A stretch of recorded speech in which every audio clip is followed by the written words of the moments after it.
இந்த பாரதிய ஜனதா கட்சியின் பரப்புரையானது திமுக ஆட்சியின் அந்த தோல்விகளை நாங்கள் முன்னிறுத்துவோம்னு சொல்கிறீங்க. முக்கியமான முதல் தோல்வியாக வந்து என்ன சொல்லுவீங்கிறது நீங்கள் சொல்லியிருக்கீங்க. இப்போ இந்த தொழில் முதலீடுகளை ஈர்ப்பதற்காக முதலமைச்சர் ஸ்பெயின் நாட்டிற்கு சென்று திரும்பி இருக்கிறார். அவர் முதலீடுகளை ஈர்த்திருக்கிறார். இது போன்ற இது பற்றி உங்களோட கருத்து என்ன சார்? இல்லைங்க, முதலீடுகள்லாம் எதுவும் இருக்கல. சும்மா போயிட்டு புரிந்துணர்வு ஒப்பந்தம் போட்டு வராங்க, அவ்வளவுதான்.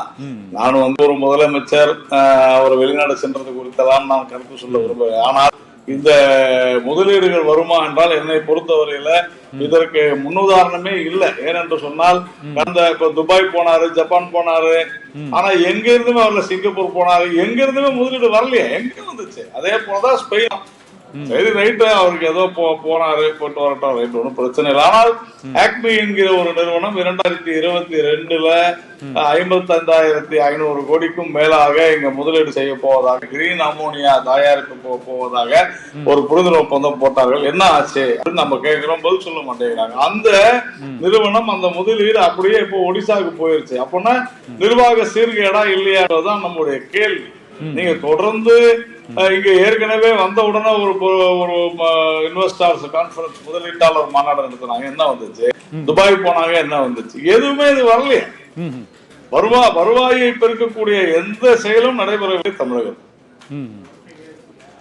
இது தவிர இப்போது இந்த தமிழக அரசின் செயல்பாடுகளில் நீங்கள் மிக முதல் குற்றச்சாட்டாக, முதல் மக்களை பாதிக்கக்கூடிய முதல் குற்றச்சாட்டா நீங்க என்ன சொல்வீங்க சார்? நான் சொல்ல போகிற முதல் குற்றச்சாட்டு என்பது மது கொலைகள்.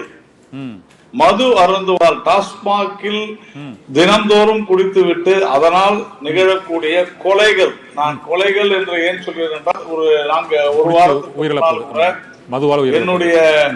என்னுடைய ட்விட்டர் பதிவிலிருந்து சமூக ஊடகங்கள்ல தெளிவா கடந்த 2.5 ஆண்டுகள்ல எவ்வளவு மது குடித்து விட்டு கொலைகள் செய்யப்பட்டிருக்கிறது என்பதை தெளிவாக எடுத்துவிட்டேன்.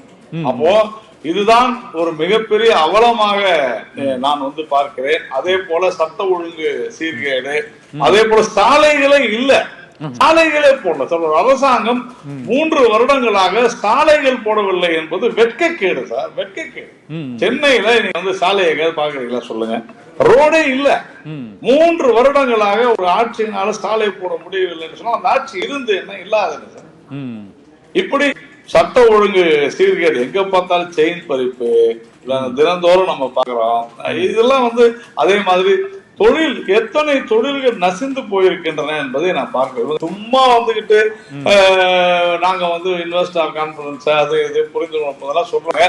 நாம அதை பத்தி கேள்வி கேட்கும்போது திடீர்னு அப்படியே ஒரு டைவர்ச்சி நேரம் போய் மொழி பிரச்சனைக்கு போயிடுவாங்க. இது தொடர்ந்து திமுகவினுடைய மிகப்பெரிய படு தோல்வியை தான் இது காண்பிக்கும்.